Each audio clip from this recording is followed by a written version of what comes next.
ஒரு முனிவர் ஒரு மரத்தடியில உட்கார்ந்துருக்கிறார். சும்மா உட்கார்ந்துருக்கல. ஒரு ஊசியில நூலை கோத்து தன்னுடைய வேட்டையில இருந்த ஒரு கிழிசலை தச்சுக்கிட்டு இருக்கார்.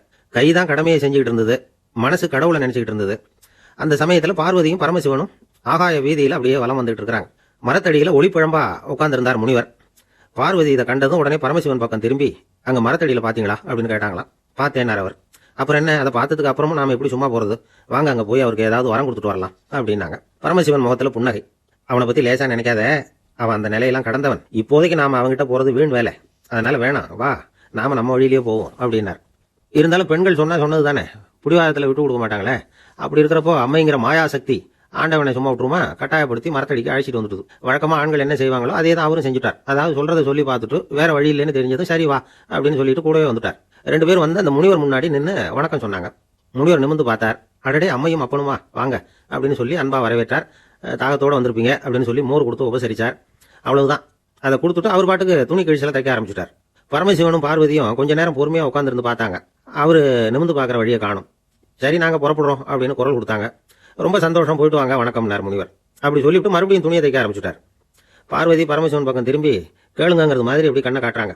அவரும் அதை புரிஞ்சுக்கிட்டு முனிவரை பார்த்து, தவச்செல்வரே, நாங்க ஒருத்தருக்கு காட்சி தந்துட்டா ஏதாவது வரம் கொடுத்துட்டு போறதுதான் பழக்கம், அதனால உங்களுக்கும் ஏதாவது வரம் அப்படின்னு இழுத்தார். முனிவர் சிரிச்சார். வரமா, உங்க தரிசனத்தை விடவா, அதெல்லாம் இந்த கட்டைக்கு ஒண்ணு வேணாம், நீங்க உங்க வழியை தொடருங்க அப்படின்னார். சொல்லிவிட்டு மறுபடியும் தைக்க ஆரம்பிச்சுட்டார்.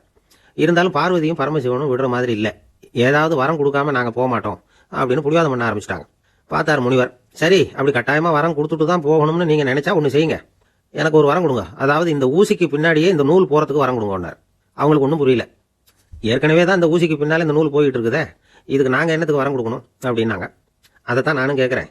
நான் ஒழுங்கு தவறாம நடந்துகிட்டு வந்தா வரவேண்டிய பலன் நியதிப்படி தானா பின்னாடி வரும், இடையில நீங்க எதுக்கு எனக்கு வரம் கொடுக்கணும் அப்படின்னு கேட்டார் முனிவர். இதை கேட்டதும் பரமசிவனும் பார்வதியும் சிரிச்சுக்கிட்டு அவங்க வழியில போயிட்டாங்களாம். இந்த முனிவர் எய்திய காட்சிக்கு பேர் தான் மருள் நீங்கிய மாசரு காட்சி அப்படிங்கிறார் நினைவு கலை ஏந்தல் பதின்கவனகர் திருக்குறள் ராமையா. 30 வயசுல பார்வையை இழந்தவர், முப்பால் ஒளியின் துணையால காலத்தை வென்றவர், கடந்த காலத்தில் வாழ்ந்தவர். அதாவது இருள் நீங்கி இன்பம் பயக்கும் மருள் நீங்கி மாசரு காட்சி அவருக்கு. அந்த மருள் நீங்கிய மாசரு காட்சின்னா என்ன அப்படிங்கறத விளக்கறதுக்கு அவர் இந்த கதையை சொல்லியிருக்கிறார். மனசை தூய்மைப்படுத்த தவறியவர் இறைவனை நம்பியும் பயனில்லை, இறைவனை நம்பாம இருந்தும் பயனில்லை. ஆக உண்டுங்கிறதும் இல்லைங்கிறதும் உள்ளம் தூய்மையா இருக்கும் பட்சத்துல ஒரு புள்ளியில போய் முடியுது அப்படிங்கிறார் அவர்.